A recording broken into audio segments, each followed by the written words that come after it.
Ia pernah menjadi sosok paling ditakuti oleh kaum muslimin. Tapi siapa sangka, tak lama kemudian, ia justru menjadi senjata paling tajam yang dimiliki Islam. Inilah kisah luar biasa, Khalid bin Walid dari musuh mematikan, menjadi pedang Allah yang tak pernah patah. Bayangkan sebuah kota yang dikelilingi padang pasir luas, ditiup angin panas yang membawa aroma kering darah pertempuran masa lalu. Di sanalah, di Makkah yang penuh dengan kebanggaan suku dan kehormatan keturunan, lahirlah seorang anak dari Bani Makhzum, suku paling ditakuti dalam seni berperang. Namanya Khalid bin Al-Walid. Ia bukan lahir dari garis biasa. Ayahnya, Al-Walid bin Al-Mughirah, adalah tokoh Quraisy yang disegani. Kekayaan mereka tak tertandingi.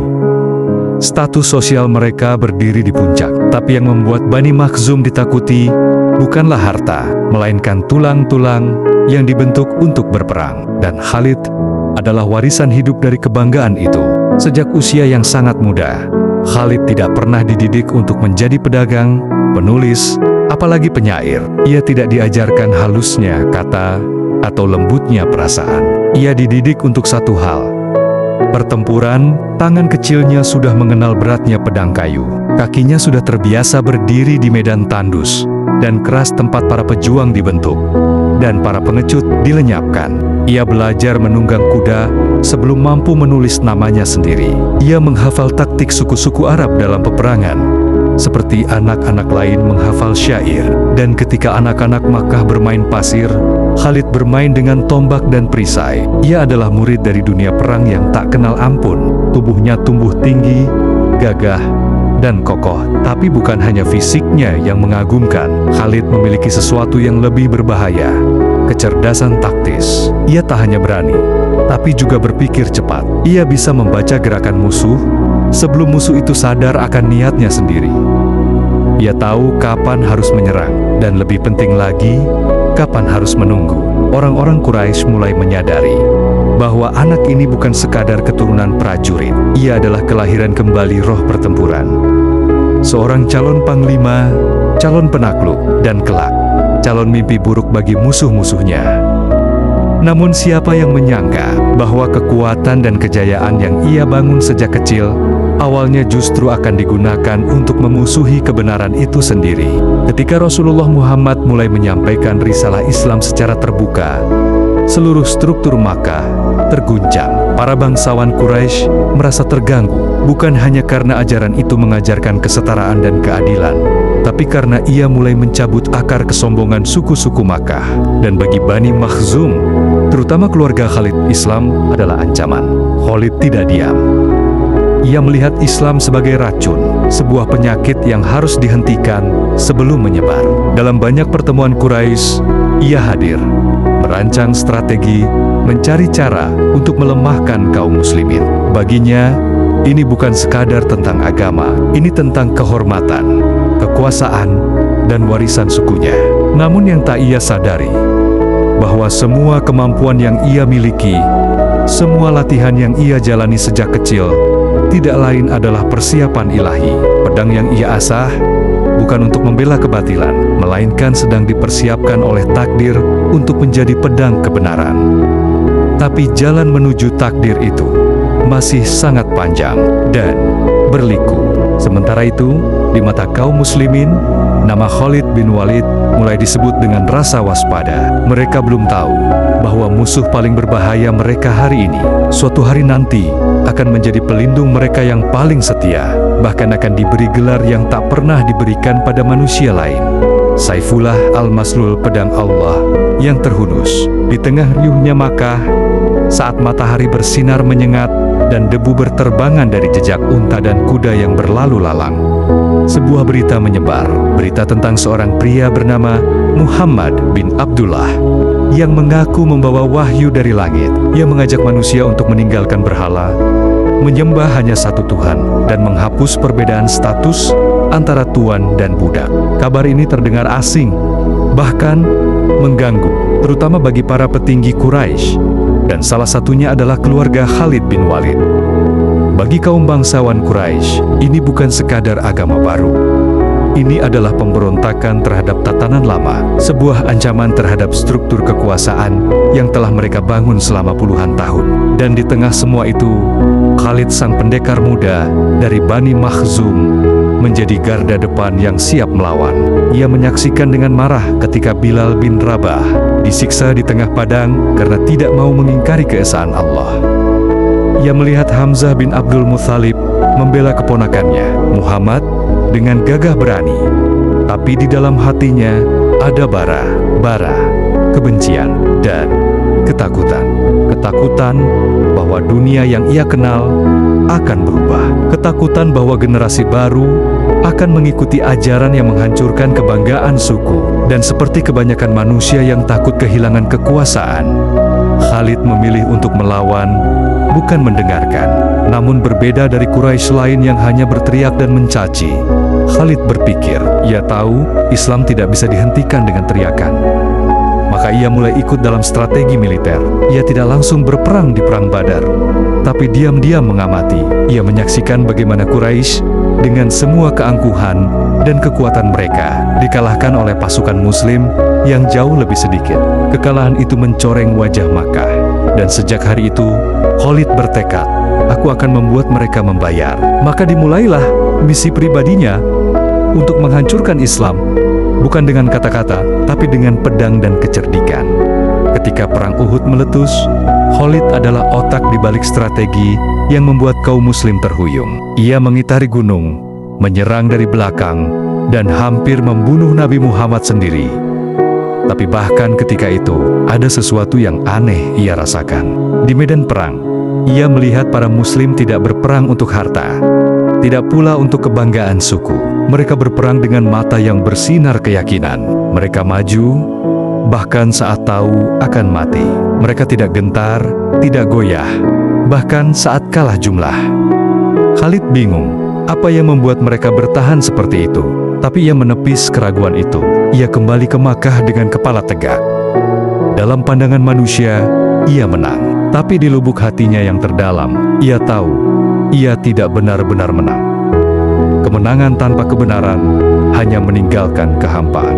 Makin hari, makin dalam, ia terjerumus dalam pertarungan yang tak pernah ia pahami sepenuhnya. Setiap langkahnya yang ia kira menjauhkan Islam, justru mendekatkan hatinya kepada kebenaran. Tapi saat itu, Khalid belum menyadari bahwa ia bukan sedang melawan manusia. Ia sedang melawan takdir, dan takdir tidak pernah bisa dikalahkan. Di langit, takdir sudah menuliskan satu nama, Khalid bin Al-Walid, musuh Islam yang akan menjadi pedangnya. Perang Uhud, ketika Khalid hampir membunuh Rasulullah, angin pagi di kaki gunung Uhud terasa berbeda. Pasir bergetar oleh derap kaki para pejuang. Di satu sisi, barisan pasukan Muslim berdiri dengan keyakinan mereka baru saja meraih kemenangan besar di Perang Badar. Di sisi lain, pasukan Quraisy datang membawa dendam. Mereka tidak bisa melupakan rasa malu yang ditorehkan Badar. Di antara mereka, ada seorang pemuda bersorban merah yang diam, namun pikirannya tajam dan gelap. Khalid bin Al-Walid belum menjadi Muslim. Ia datang dengan satu tujuan, membalas kekalahan Badar. Dan lebih dari itu, jika mungkin, mengakhiri nyawa Muhammad, orang yang dianggapnya menghancurkan kehormatan Quraisy. Perang Uhud dimulai dengan suara takbir, disambut pekikan dendam. Kaum Muslim awalnya mendominasi. Mereka berhasil memukul mundur barisan Quraisy. Khalid dengan pasukan kavaleri sayap kanannya terhalang oleh 50 pemanah yang ditempatkan. Rasulullah di atas bukit rumah titik strategis yang menjadi benteng dari serangan belakang. Ia menunggu, mengamati. Matanya tajam. Ia tahu, kemenangan bukan hanya soal kekuatan, tapi waktu. Lalu ia melihatnya. Para pemanah turun dari bukit. Mereka mengira perang telah usai, bahwa Quraisy telah kalah, bahwa harta rampasan bisa diperebutkan. Khalid tidak menyia-nyiakan kesempatan. Dalam sekejap, ia mengangkat pedangnya, memberi aba-aba, dan pasukan kudanya mengitari medan. Mereka menyerbu dari belakang. Itulah saat semuanya berubah. Barisan kaum Muslim terpecah. Kepanikan menyebar. Para pemegang panji Islam gugur satu persatu. Dan di tengah kekacauan, Khalid memimpin serangan langsung ke jantung pasukan Muslim tempat Rasulullah berada. Khalid hampir berhasil. Sang Nabi dilempari batu, luka di wajah, gigi gerahamnya patah, darah mengalir dari pelipisnya. Sahabat-sahabat terbaiknya gugur di hadapannya, termasuk Mashebi bin Umair, yang tubuhnya hancur demi melindungi Nabi dari panah dan pedang. Bahkan sebagian pasukan Quraisy mengira Muhammad telah tewas. Seruan itu menggema di medan perang. Muhammad telah mati. Namun, justru pada saat itu, Khalid melihat sesuatu yang tak pernah ia duga. Ia melihat para sahabat menangis, bukan karena takut mati, tapi karena mengira Rasulullah gugur. Mereka tetap bertempur, meski tubuh mereka koyak, demi membela sesuatu yang Khalid belum mengerti. Bahkan, saat sudah terluka, mereka tidak lari. Mereka bertahan, mereka memeluk Nabi dengan tubuh mereka sebagai tameng. Dan di situ, untuk pertama kalinya, Khalid merasa ragu. Apakah ini benar-benar hanya tentang kekuasaan, tentang dendam Badar, atau ada sesuatu yang lebih besar di balik nama Muhammad yang selama ini ia lawan? Hari itu, pasukan Quraisy tidak menang mutlak. Tapi bagi Khalid, itu adalah salah satu kemenangan strategis terbesarnya. Ia memaksa pasukan Muslim mundur. Ia hampir mengakhiri Islam dengan satu serangan melingkar. Namun yang tidak ia sadari adalah ia sedang membuka pintu hidayah bagi dirinya sendiri. Peristiwa Uhud meninggalkan luka mendalam bagi kaum Muslim, tapi juga meninggalkan pertanyaan besar di hati Khalid. Ia yang nyaris membunuh Nabi, kini mulai dihantui oleh ketenangan wajah sang pemimpin. Walau tubuhnya berdarah, ia mulai meragukan jalan yang ia tempuh. Dan disitulah awal dari perubahan besar. Karena sesungguhnya, Allah sedang mempermainkan takdir. Musuh paling berbahaya Islam hari itu akan menjadi perisai paling kuatnya di masa depan. Hati yang mulai goyah ketika kebenaran mengetuk jiwa. Setelah perang Uhud, nama Khalid bin Al-Walid mulai bergema di seluruh jazirah Arab. Di antara suku-suku Quraisy, ia dipuji sebagai pahlawan. Strateginya dipuja, serangannya dikagumi. Orang-orang menyebutnya sebagai anak panah Quraisy yang tak pernah meleset. Namun jauh di dalam hatinya, yang selama ini terbungkus kebanggaan dan harga diri, ada sesuatu yang mulai retak. Ia tak bisa melupakan wajah Muhammad, wajah yang terluka, berdarah, tapi tetap tegar. Ia tak bisa melupakan bagaimana para sahabatnya berdiri di sekelilingnya, rela mati demi melindungi sang Nabi. Mereka tidak takut, mereka tidak ragu, mereka tidak mundur. Bahkan saat kalah, Khalid mulai mempertanyakan sesuatu yang selama ini ia anggap mustahil. Apa yang membuat mereka setia? Apa yang membuat mereka rela kehilangan nyawa hanya demi mempertahankan pria itu dan agamanya? Pertanyaan itu menjadi bayangan yang tak mau hilang. Saat malam tiba dan semua orang Quraisy tertidur, Khalid termenung. Hatinya gelisah. Di balik pujian dan hormat yang ia dapatkan, ia mulai merasa kosong. Waktu berlalu, Islam terus menyebar. Kekuatan kaum muslimin justru makin besar.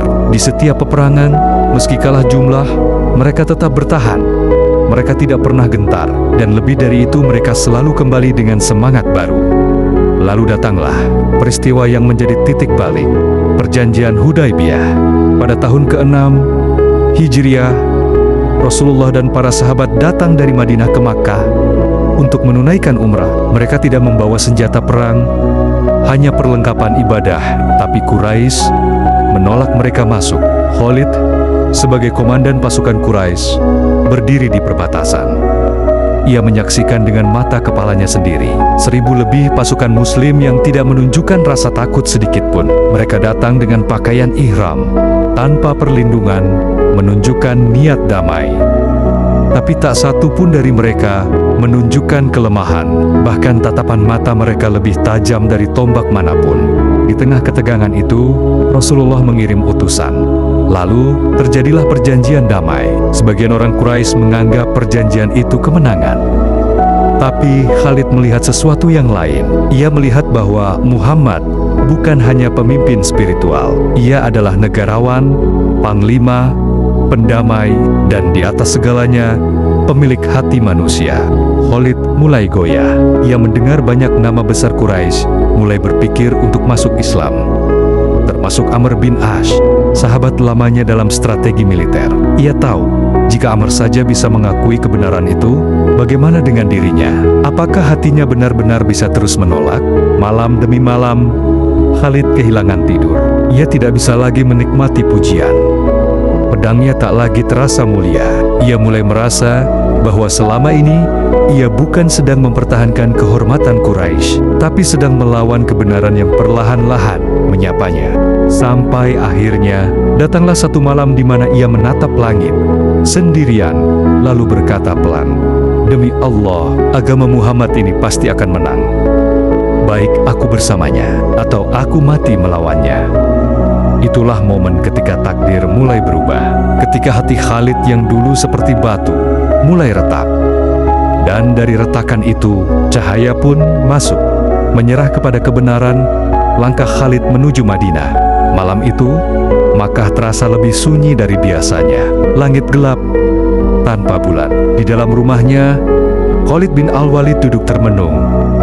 Tangannya menggenggam pedang, tapi bukan untuk berperang. Pedang itu kini terasa dingin, tidak lagi membara seperti dulu. Di matanya, ada sesuatu yang belum pernah muncul sebelumnya. Keraguan. Beberapa hari sebelumnya, ia mendengar kabar mengejutkan. Amr bin Ash, salah satu otak militer Quraisy, telah pergi ke Habsyah, dan di sanalah Amr menyampaikan niatnya untuk masuk Islam. Khalid terguncang. Amr bukan pria sembarangan. Ia tidak mudah diperdaya. Jika Amr saja bisa percaya pada Muhammad, lalu apa lagi yang harus ia ragukan? Khalid memejamkan mata. Di dalam gelapnya pikirannya, ia melihat bayangan demi bayangan. Darah Uhud, sorak-sorai Quraisy, luka-luka Rasulullah, air mata para sahabat. Tapi ia juga melihat sesuatu yang jauh lebih dalam keyakinan. Bukan sekadar keberanian, tapi kekuatan hati yang tidak goyah, walau dunia memusuhinya. Ia sadar, ia kalah, bukan di medan perang, tapi dalam perang batin. Selama ini ia mengira dirinya berada di sisi kehormatan, tapi semakin lama ia berlari, semakin ia sadar, ia sedang melawan sesuatu yang tidak bisa dikalahkan oleh pedang kebenaran. Di malam yang sama, Khalid mengendap keluar rumah. Tidak ada pelayan, tidak ada pengawal, hanya seorang diri. Ia membawa hanya sedikit bekal dan tekad di dadanya. Ia tidak tahu apa yang menantinya di Madinah, tapi satu hal yang ia tahu, ia tidak bisa tinggal di Makkah lebih lama. Di tengah perjalanan, takdir mempertemukannya dengan seseorang, Amr bin Ash. Mereka saling pandang, saling terdiam, seolah-olah dua musuh yang dulu bertarung bersama, kini saling membaca isi hati. Dan dari tatapan itu, Khalid tahu, Amr telah menemukan kedamaian yang selama ini ia cari. "Kau juga?" tanya Khalid singkat. Amr hanya tersenyum. "Tidak ada jalan lain, Khalid. Ini bukan kekalahan, ini pembebasan." Keduanya pun melanjutkan perjalanan.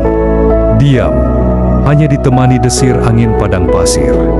Setiap langkah mereka terasa berat, bukan karena jarak, tapi karena beban sejarah yang mereka tinggalkan di belakang. Mereka pernah menjadi pemimpin penindas Islam. Kini mereka berjalan menuju sang Nabi, memohon maaf. Setibanya di Madinah, langit seolah terbuka. Kota itu bukan sekadar tempat tinggal kaum muslimin. Ia adalah rumah bagi hati-hati yang kembali. Dan di sanalah, di depan pintu Masjid Nabawi, Khalid melihatnya. Rasulullah, sosok yang dulu ingin ia bunuh, kini berdiri di hadapannya. Dengan senyum yang lembut, tidak ada dendam. Khalid merunduk, lalu berlutut. Matanya basah. Ia mencoba berbicara, tapi suaranya tercekat. "Wahai Rasulullah," katanya akhirnya, "maafkan aku.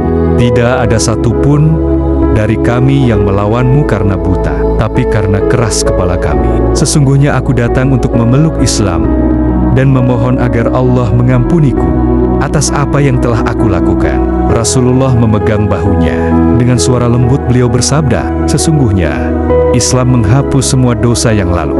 Tangis Khalid pecah. Dan di saat itulah dunia berubah. Musuh terhebat Islam kini menjadi pengikutnya. Pedang yang dulu ingin menghabisi kebenaran kini akan menjadi perisainya. Itulah hari ketika Madinah menyambut bukan hanya seorang sahabat baru, tetapi seorang legenda yang akan mengukir sejarah. Sejak hari itu, dunia Islam mengenalnya dengan gelar yang hanya dimiliki satu manusia dalam sejarah, Saifullah Al-Maslul, pedang Allah yang terhunus. Pedang Allah terhunus. Saat Khalid mengangkat senjata untuk Islam, hari itu, Madinah tidak hanya menerima seorang mu'alaf, ia menerima seorang panglima masa depan. Sejak Khalid bin Al-Walid mengucapkan syahadat, semangat kaum muslimin seolah bertambah. Seorang musuh tangguh kini berada di pihak mereka. Bukan sebagai prajurit biasa, tetapi sebagai calon perisai Islam. Namun bagi Khalid, masuk Islam bukan akhir, itu adalah permulaan. Ia bukan tipe lelaki yang hanya mengimani dalam hati. Ia menunjukkan imannya di medan perang. Dan kesempatan pertama datang tak lama setelah keislamannya. Perang Mu'tah.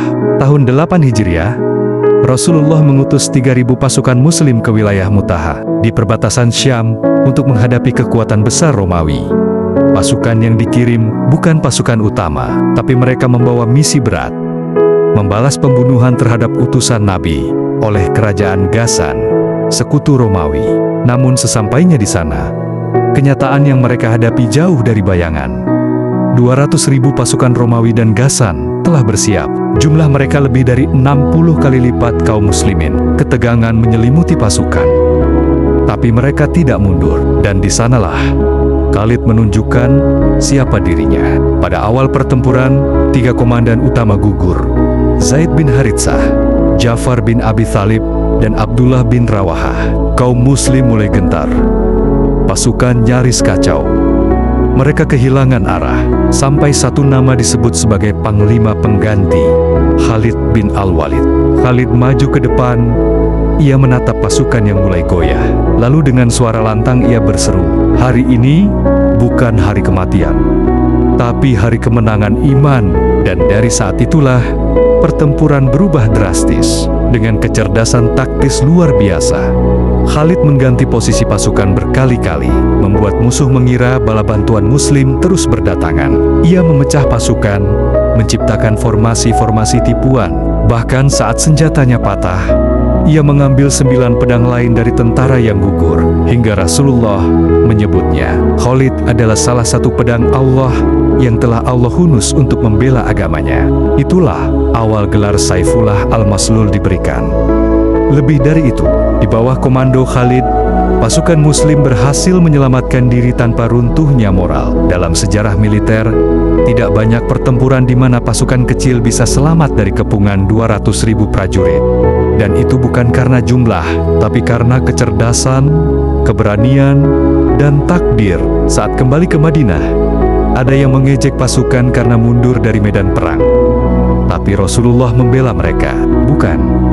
Mereka bukan lari, tetapi akan kembali insya Allah untuk memulai lagi.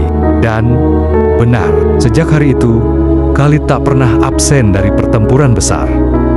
Tidak ada musuh yang bisa menghentikannya. Ia bukan hanya ahli taktik, ia adalah simbol dari perubahan total.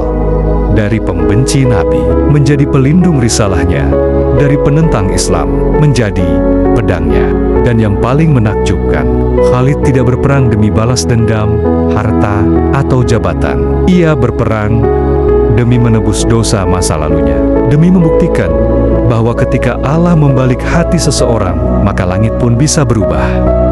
Kembali ke Makkah, ketika sang musuh menjadi pembawa kedamaian.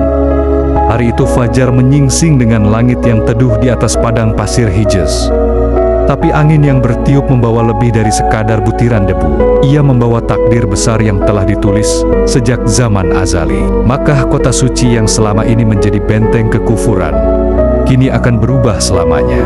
Rasulullah SAW memerintahkan 10.000 pasukan muslim bergerak menuju Makkah. Ini adalah pasukan terbesar yang pernah dikumpulkan kaum muslimin hingga saat itu.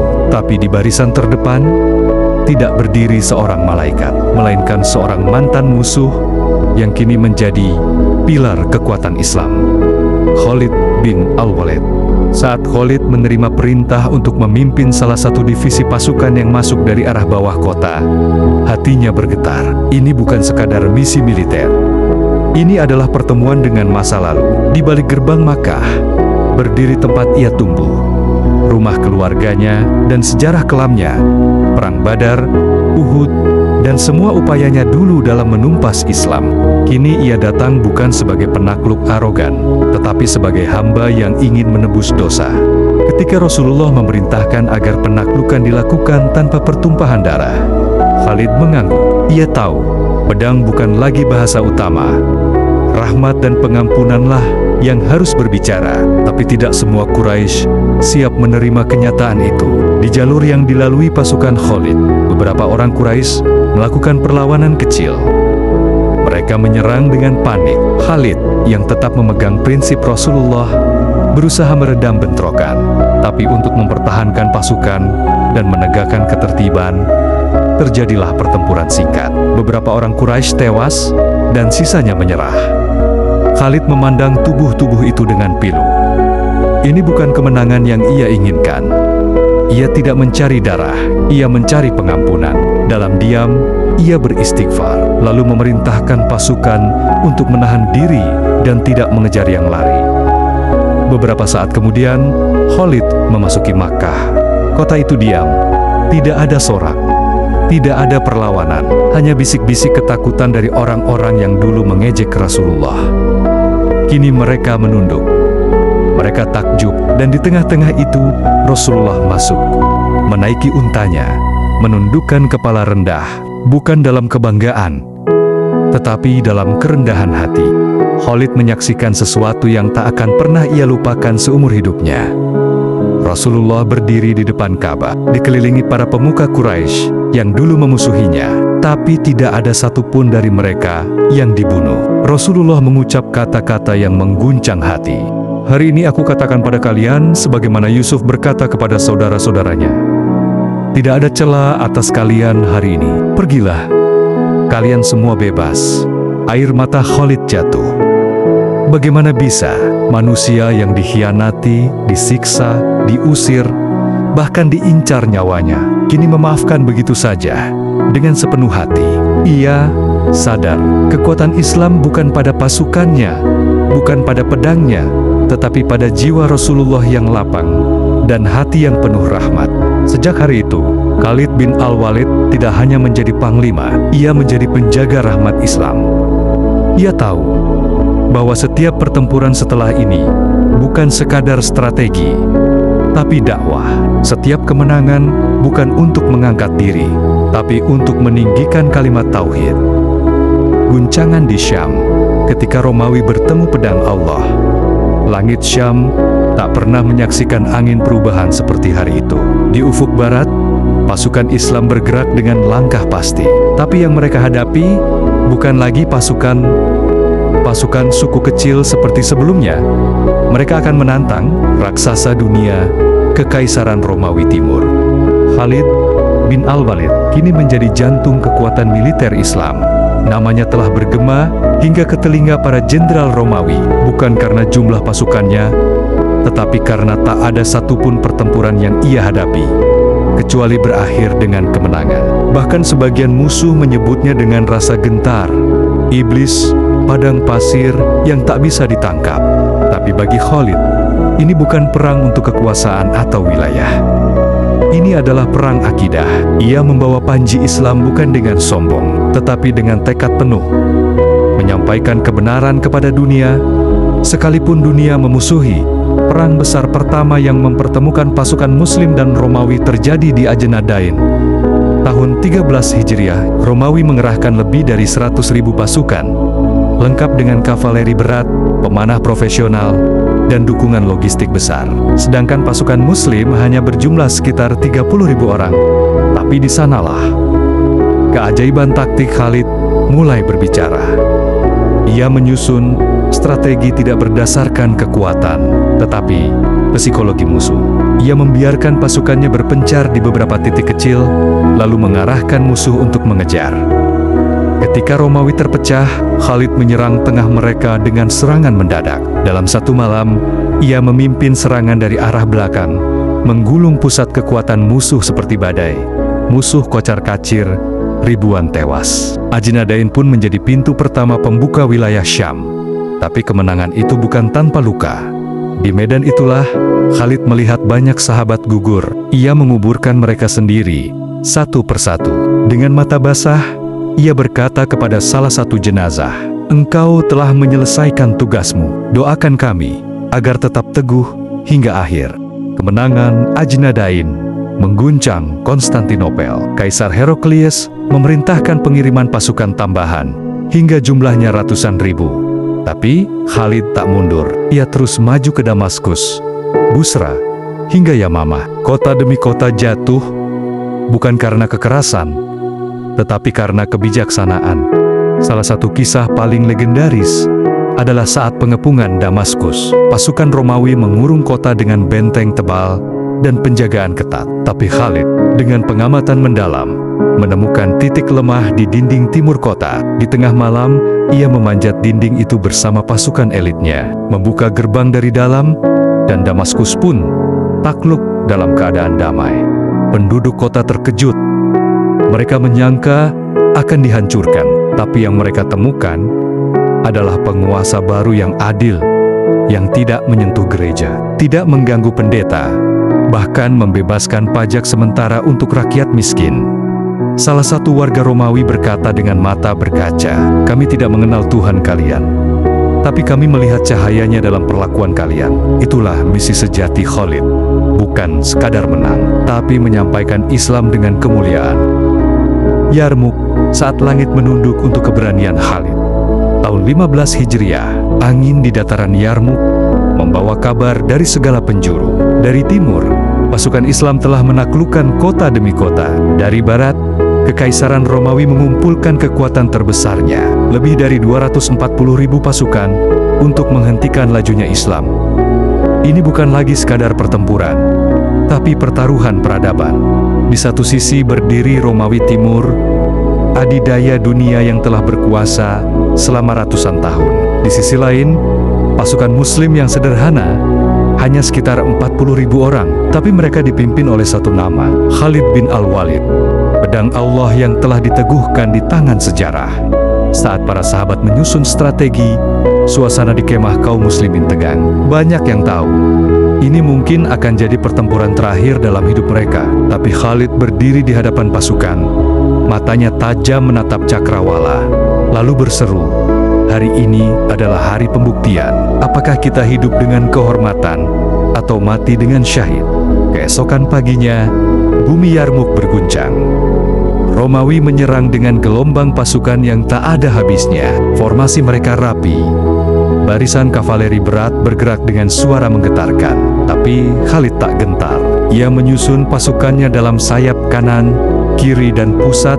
Lalu ia mengatur cadangan tersembunyi di belakang bukit, menunggu saat yang tepat untuk menghantam. Hari pertama, pasukan Muslim tertekan, bahkan sempat terjadi desakan mundur. Beberapa sahabat gugur, tapi Khalid tidak menyerah. Di malam itu, ia berjalan dari tenda ke tenda, memompa semangat para prajurit. Jika kita mundur, bumi ini tak akan menyebut nama Allah lagi. Tapi jika kita berdiri hari ini, maka langit akan mencatat nama kita dalam sejarah. Hari kedua hingga keempat, pertarungan berlanjut. Setiap hari seperti neraka yang menyala. Tapi Khalid, dengan kejeniusannya, terus menggoyahkan kekuatan musuh. Ia memecah pasukan Romawi dari dalam, membuat mereka saling kehilangan koordinasi. Ia bahkan menyerang pusat komando mereka dalam sebuah serangan mendadak malam hari. Hari kelima, saat musuh mulai kelelahan, Khalid memimpin sendiri pasukan elitnya, menghantam sisi kiri musuh dengan kekuatan penuh. Ini bukan lagi strategi, ini hati yang membara karena iman. Pasukan Romawi terbelah, mereka berusaha mundur, tapi sungai Yarmuk di belakang mereka menelan ribuan yang mencoba melarikan diri. Kemenangan total, dunia tercengang. Kekaisaran Romawi Timur kehilangan kendali atas Syam. Panglima mereka, Theodorus, tewas, dan Islam pun resmi menjadi kekuatan global.